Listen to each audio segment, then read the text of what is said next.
Sa sobrang hilig nga ng aking anak sa kuliglig, tingnan nyo naman at umabot pa talaga sa kanyang pinapanood at talagang yan talagang kanyang pinapanood. Kapag gusto nga niya manood sa TikTok or sa YouTube mga kamoma, yan talaga yung sinasabi niya, liglig talaga ang gusto niyang panoorin. Tinatanong ko nga siya kung gusto niya yung ganyan mga kamoma, pero hanggang tanong na muna tayo kasi hindi ko talaga afford muna ang bumili ng ganyan. Dami kasing kahiligan tong anak kong to mga kamoma, talagang gustong gusto niya talaga mga traktor, kuliglig at saka mga pet nga. Mahilig din siya sa mga tools mga kamoma, kaya hindi ko alam kung anong gusto nito paglaki. Mahilig din kasi siya sa mga pet mga kamoma, kaya siguro paglaki nito magiging doktor din siya ng mga animals.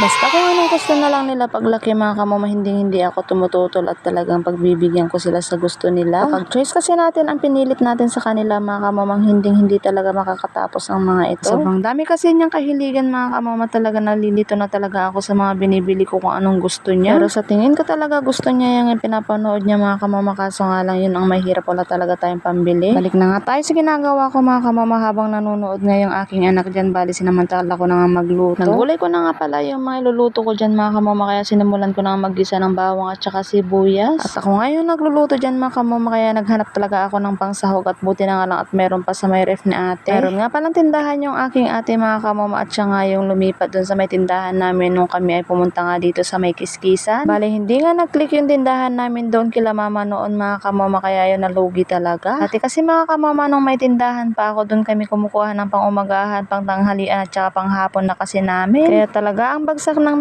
tindahan namin noon mga kamoma ay palugi talaga, kasi doon talaga kami lahat kumukuha. Simula kasi nung nagkapamilya na ako mga kamoma, talagang bumukod na talaga kami para naman hindi naman kami pabigat kila mama at papa. Balik na nga tayo sa ginagawa ko mga kamoma, at yan nga naging golden brown na nga tong karne na niluluto ko, kaya naglagay na nga ako ng bagoong. Medyo nawalansa kasi itong bagoong mga kamoma, kaya ginigisa ko din kasi yung bagoong para naman matanggal-tanggal yung lansa niya. Tapos ko nga maglagay ng bagoong dyan mga kamoma, bali naglagay pa nga ako ng Norfolk cube para naman lasang-lasa yung karne. Nung okay na nga at nagisa ko na nga yung bagoong dyan mga kamoma, nilagay ko na nga yung singkamas. Isa din ito sa nagpapasarap sa gulay mga kamoma, kasi sobrang bango nga nito. Yung gisa-gisa nga lang natin, pagkatapos siya naglagay na nga ako ng sabaw. Madami din pala ako nailagay ng sabaw dito mga kamoma, kasi nga sobrang dami ng bata dito sa bahay nila mama at panay sabaw ang kinakain. Sobrang dami nga kasing anak nila mama, kaya magkakaroon talaga sila ng madaming apus. Bata-bata pa kasi kami mga kamoma at talagang makakarami pa kami, anak ng tokwa, char.